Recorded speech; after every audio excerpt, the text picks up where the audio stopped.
Hey everyone, welcome to this month's subscription box. We've got a cool one planned out for you. I've got my lathe ready to go, my face mask as well as face shield, of course the subscription box itself, and then all of my Astrotech supplies ready to go. All right, let's open this up. Set this box aside. Got a sticker like usual. These are always nice. Here's the freebie for the month. This is our rough polish. So we sent the all-in-one or the step 2 polish out in a previous sub box.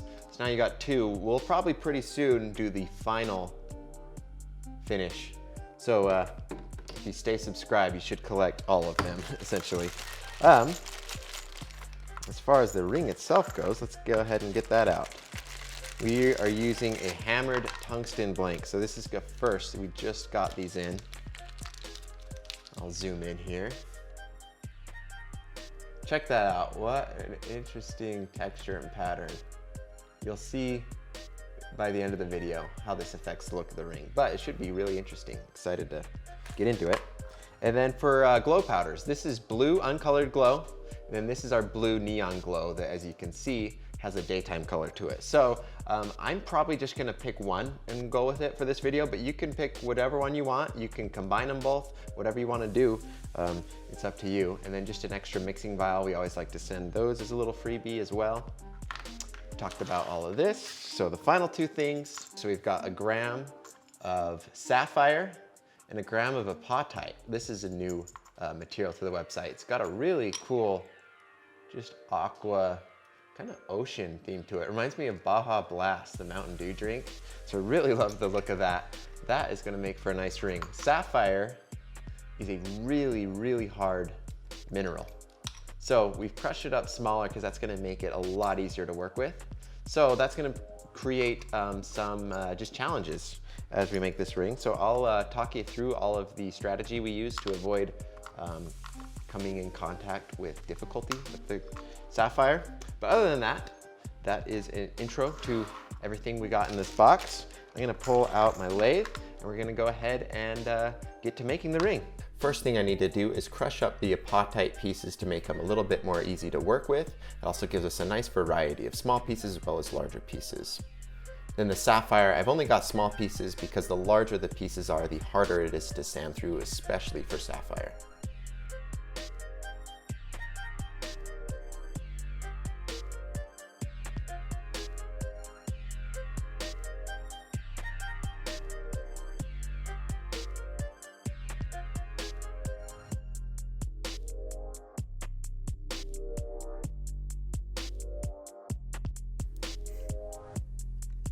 All right, the first step I usually take is grabbing my thick CA adhesive, and then I just dab little dots all over the inlay, all the way around, in just as random of a pattern as I can. And then I'll go ahead and start grabbing the apatite pieces, and then you'll see I anchor them in place using the glow powder.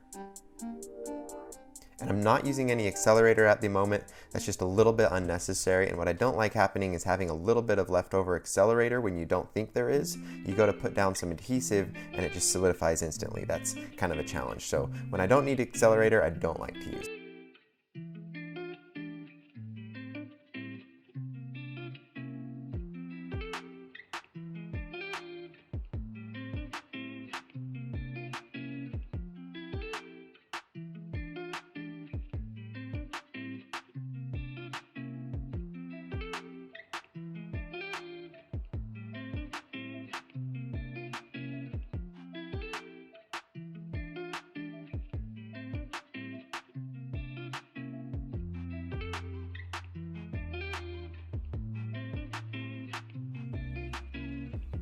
And you'll notice I waited to put in the sapphire. That was because the ring inlay hadn't been built up enough to the point where the sapphire pieces would show. And sapphire is a little bit expensive, so I just don't want to waste it.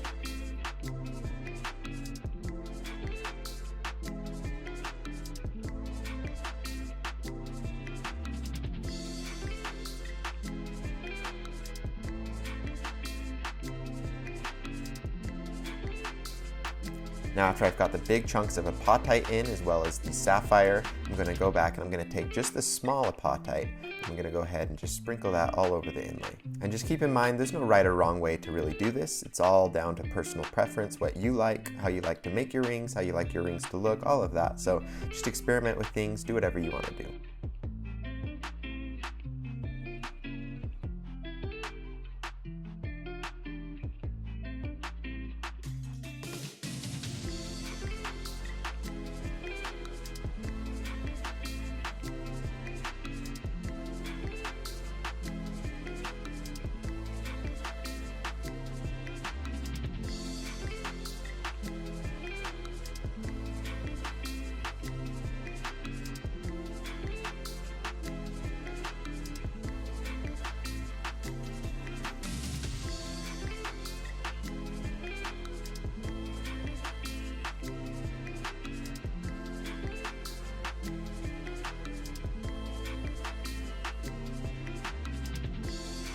Now I'm switching over to thin CA adhesive. This does a very, very good job of soaking into all of the material. That makes sure that we get all of the glow powder wet with the adhesive. That way we're not gonna have chunks flying out on us once we start grinding back down into this thing. And it just really helps us avoid voids in general.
All right, there's the inlay finished. Of course, we still gotta sand it back down, but I'm gonna go ahead and hit it with some accelerator, and I usually like to give it 5 or 10 minutes to just fully cure. We don't wanna start grinding into this while it's still wet.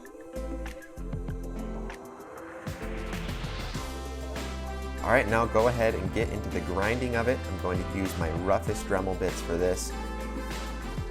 And if this is your first time working with hammered tungsten, you might feel the urge to be very careful in order to avoid messing with the hammered finish that it has. But I assure you, if you try your best, you probably won't even be able to affect the pattern at all. So go ahead, as long as you're not using diamond abrasives or anything like that, you should be totally fine to go pretty rough on this thing. But I will add, try not to overheat your ring in general. That's not good for the inlay. It's not good for the sanding. It's gonna make things messy and dirty. So I like to keep things cool. I like to replace my sanding bits very frequently. And I like to use wet sanding. That way it just keeps things really nice and clean.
Now, after I've sanded everything flush, I like to take a layer of thin CA adhesive and go over the whole thing. That just does a really good job of patching any holes, voids, or anything we may have missed in the first steps.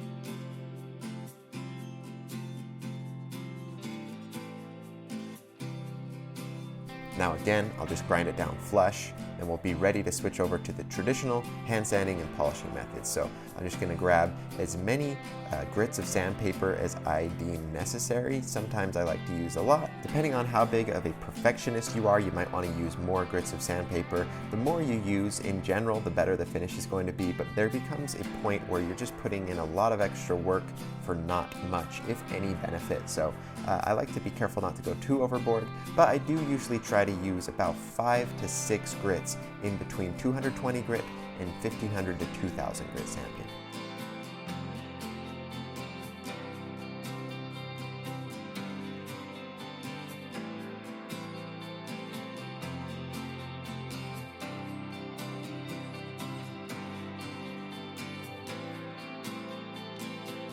Now I'll go ahead and hit it with all 3 steps of the AstroTech polish, and this thing's finished.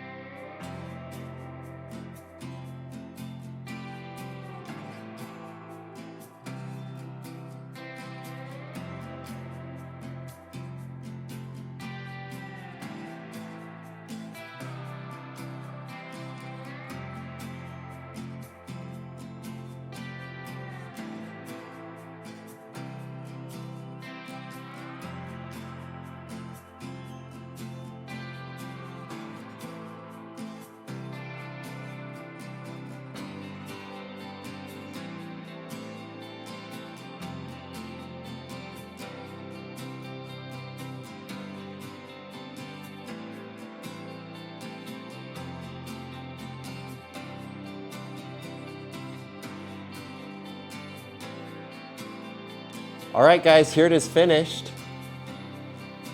Love that hammered finish on the tungsten.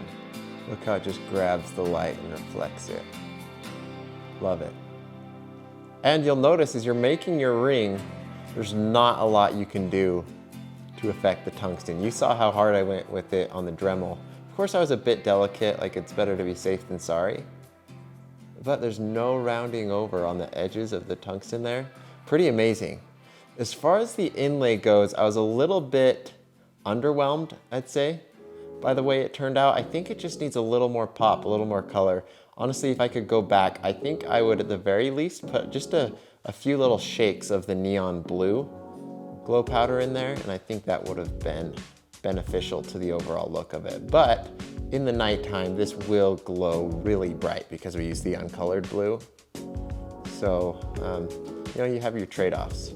Anyways, guys, I really hope you enjoyed watching this video. This month was a lot of fun. I always love working with new stuff, and this tungsten blank just really kind of excites me. Anyways, if you haven't joined our Facebook group, I know most of you have, so sorry to keep bothering you about this every month. But if you haven't, you really should join the group.